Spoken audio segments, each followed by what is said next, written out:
Hello friends, and welcome to Figure Study, where I'm going back to the Cyberverse well once again with Transformers Cyberverse Action Attackers Ultimate Class Grimlock. And this is an interesting figure in that he's quite large, also fairly simple. There's the Deluxe Cyberverse Adventures Bumblebee Grimlock that I have pre-ordered right now. Hopefully it'll come in within the next week or so. But it's simple, it's a little bit weird in places, but I actually still kind of really like this.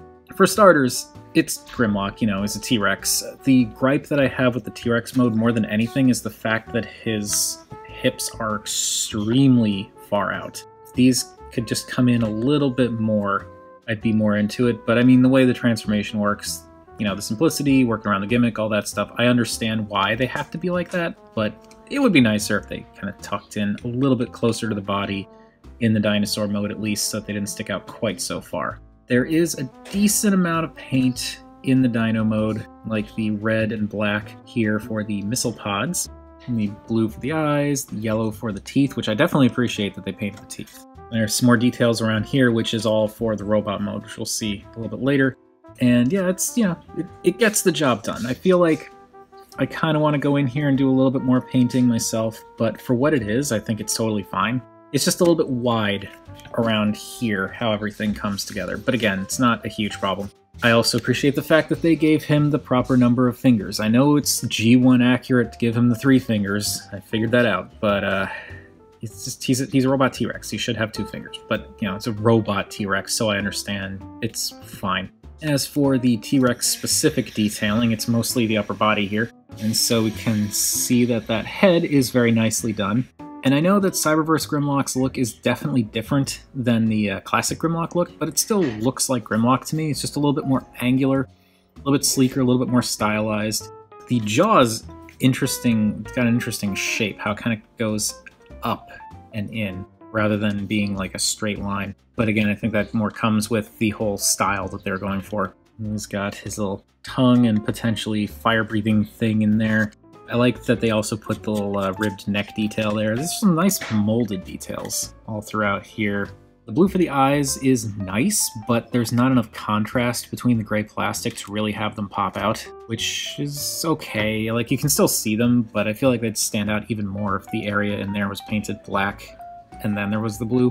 And again, there's some nice general kind of line detail going around the sides there, and then there's little hands, which are just all jointed in one spot. And it's a simple kind of kids line toy, so I understand why they didn't add too much articulation to the T-Rex arms. It does have this unsightly gap here and under here where you can totally see the robot head, but considering you have to look at it from the bottom directly, it's not too bad. I like his cute little 2 toes, his little back claws that totally have a fist on them. The legs look fine for what they are. It's a shame that there are the screws right in the front there, but this is, you know, the back of the arm in the robot mode, so I prefer having the screws visible in the dino mode versus the robot mode. The yellow stuff going on up here, I know this is the robot chest, and we'll really look at this more in detail when he gets into the robot mode, but this kind of clashes with what's going on here, but, you know, because of the way the transformation works, I don't really think they could have done much else with it. Now, the thing that I really appreciate about this toy is the gimmick, which is weird. This is like the 3rd Cyberverse toy that I've talked about, where the gimmick actually enhances the toy for me. I love the fact that it does this weird little, like, shockwave thing in robot mode, which we will look at, but the way the gimmick is activated in so many different ways is really cool. There are these buttons up here that when you push them both, these bits flip out and elongate the tail and kind of give it like almost like a flame effect, and that's very cool. I appreciate how easy it is to get that going. But another thing that's really interesting about this is the way he transforms, this whole thing splits down the middle, but they still worked tail articulation into there. Considering the fact that this is like a simpler, you know, kids, well, again, it's their toys, they're all for kids, but, you know, this is like the simpler, very much for younger kids line, and it's a simpler engineering, it's more gimmick focused. I'm amazed that they worked in tail articulation, and not a small amount either. That's a pretty decent amount of bend to the tail. They could have easily just had this be straight, because it doesn't need to bend to go into robot mode. This was just completely for the sake of doing it. They didn't need to do this for any real mechanical reason. And when you bend it, it still works. The gimmick still functions when the tail is bent. It's really impressive. Simple though this thing may be, it's like shocking what they did to get that gimmick to work. I will never tire of that. Alright, so that's about all I can say for the T-Rex mode at the moment. So let's move on to size comparisons. Here he is with a more standard size deluxe, and being an Ultimate class figure as you would expect, he is rather big. Here he is with Cyberverse Clobber. And as beefy as she is nothing compared to the Ultimate class Grimlock. And because I wanted to keep the gimmick theme rolling, here he is with Cyberverse Hammerbite. And here he is with the Duck Tank. Alright, transformation time. Let's get this raised up because he is a large boy. And you know what, since this is a simpler toy, let's just walk through it this time. So, I'm going to close the mouth, get the head up like that, flip the little dino arms up. I'm going to go through it pretty quickly because this is a very kind of simple transformation.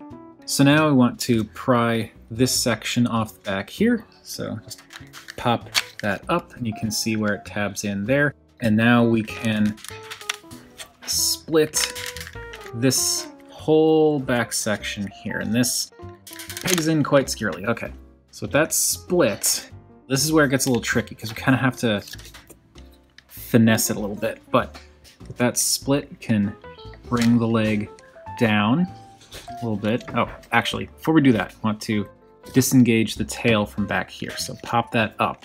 And now you can bring this down, kind of get that peg past the torso section there. Bring that out. And as we bring that out, you can fold this around a little bit more. Rotate the thigh. You want to rotate it because this little blue bit here needs to kind of thread through these leg spines there. So you want to be careful to get that around the leg spines. And then this can come down and peg in to the side of the leg like that. The toes flip around and will peg in right up there. Bring that up. Disengage the tail, it plugs in right there. And now carefully kind of angle this out so that it can get through there. And this is the one complaint I have with the transformation of this guy.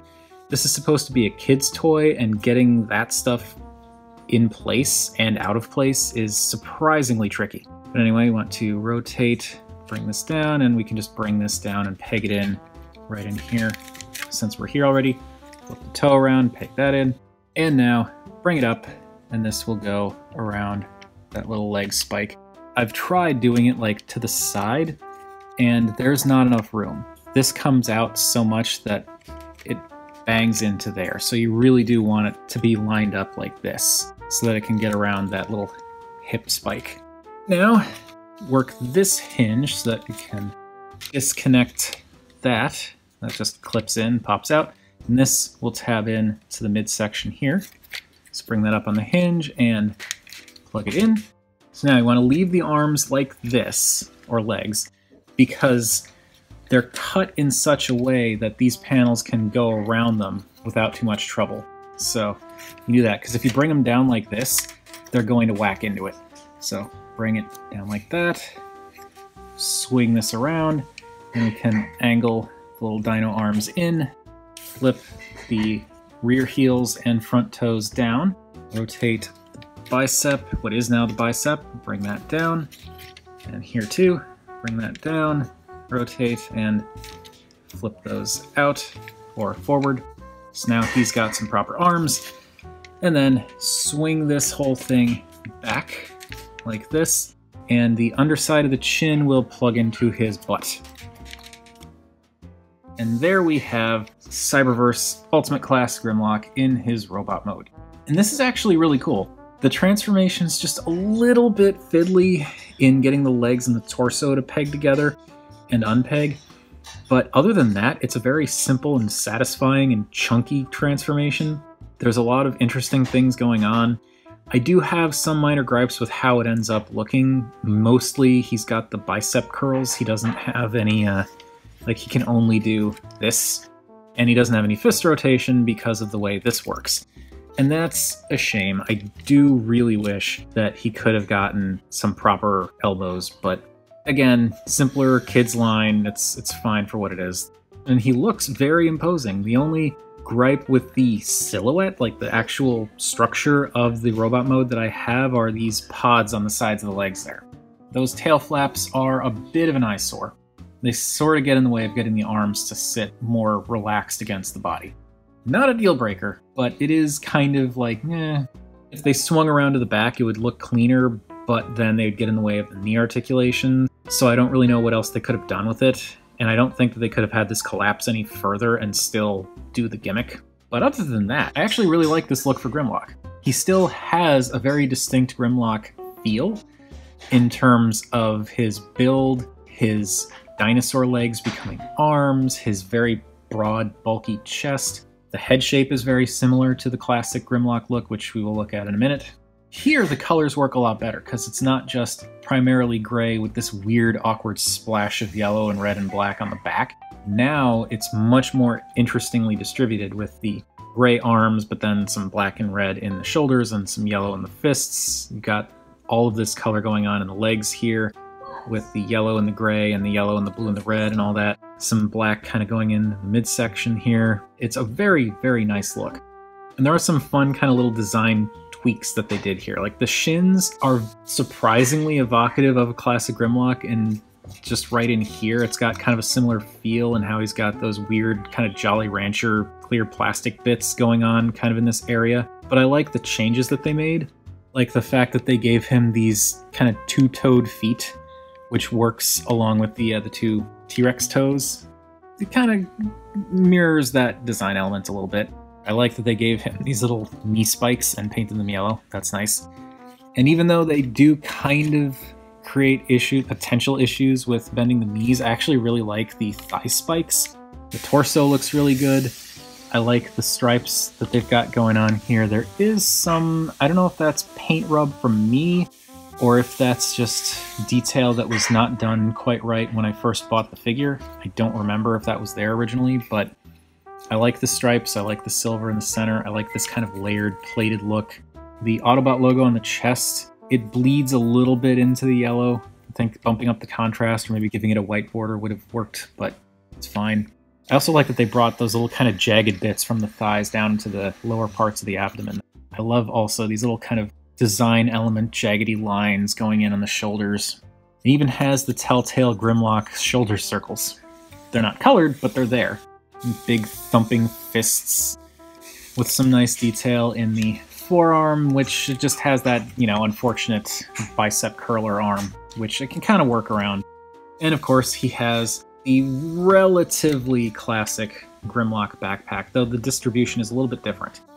He's definitely hollow in the back here, and you can particularly see it when you bring this up, but this does come in and kind of fill in the chest and hide this a little bit better. You can flare that out if you want to hide it more, but I don't mind bringing it back so that he kind of has the Grimlock dino chest wings.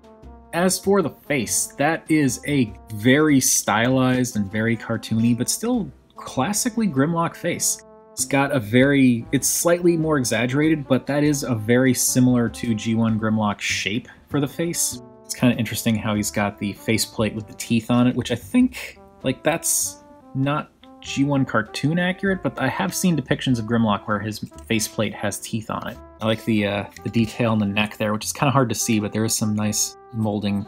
The color separation is nice with that silver everywhere, the blue for the eyes. The thing that throws me off about this, I know that Cyberverse Grimlock does not have the faceplate, and that doesn't necessarily bother me, but the thing that's a little bit weird to me about this particular face design is the eyes. And it's not even so much that the eyes are separated, because he usually has one single visor going all the way across. It's the fact that they're kind of this weird angle thing. It makes it look like 50s style pointy glasses, almost. It's a little strange. I mean, I don't hate it. It's just, it doesn't quite work for me with, as a Grimlock thing.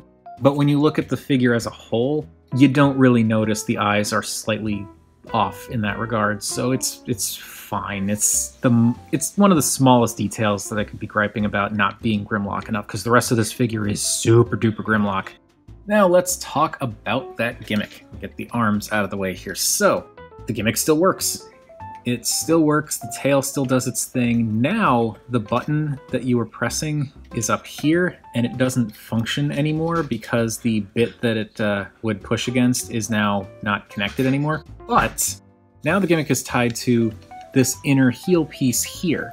And so by pushing down on the inner heel, you get his little shockwave stomp thing. That's very, very fun. Unfortunately, it's kind of small.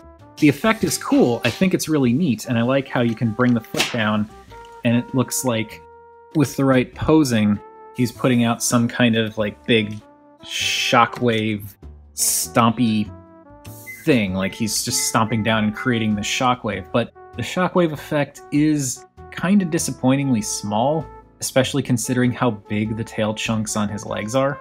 It's still fun, don't get me wrong, and it's really impressive that it continues to work in this mode with a completely different trigger mechanism, and it still, you know, had that whole thing where like it allowed the tail to articulate. I just feel like if they were going to sacrifice a decent amount of the toy's budget and some of the articulation and potential mobility for the sake of the gimmick, it would have been nice if the gimmick were a little bit more out there. Like if this just was a little bit of a bigger effect. But again, I do absolutely appreciate the gimmick for what it is. I just, you know, if it were a little bit more out there, I think it would be more fitting of Grimlock. Anyway, let's move Captain Chonk off to the side here. Do our size comparisons. Here he is with a standard size deluxe, and again, ultimate class, so he's very large. Here he is with Cyberverse Clobber. Here he is with Cyberverse Hammerbite. And just for the heck of it, I'll space these out a little bit better. Here is everyone with their little gimmicks going. And I feel like of the three of these, Hammerbite's gimmick is still my favorite, but I really appreciate what all of them are doing, and I appreciate how the gimmicks, generally speaking, don't hinder the figure too much. And lastly, here he is with the Duck Tank. Alright, that is gonna do it for Transformers Cyberverse Action Attackers Ultimate Class Grimlock. I feel like I should get rid of this figure because I've got the deluxe Cyberverse Adventures Grimlock coming, and I really like the engineering and look of that figure, and it's a lot smaller, so it fit on the shelf a lot better. But I just can't bring myself to give this guy up. There's just something about the way that this whole package has been handled that I'm just having too much fun with it. Even when I don't take him off the shelf that often, I see him on the shelf and it just makes me happy. I originally wanted to hang on to him for a custom project, but I don't even know that I feel the need to paint him at this point. Because, you know, Deluxe Grimlock is totally going to be a custom project because I've got the other Deluxe Cyberverse Adventures figures. I need to get them all as show accurate as I can, right? But there's just something about this very, very, very unapologetically toy version of Grimlock that I can't get enough of. But I think that's enough ranting because I'm kind of running out of things to say. So what do you all think of this guy? Whatever your thoughts on Ultimate Class Grimlock here, feel free to chime in down below. I always enjoy hearing from you all. And remember, art is more than meets the eye.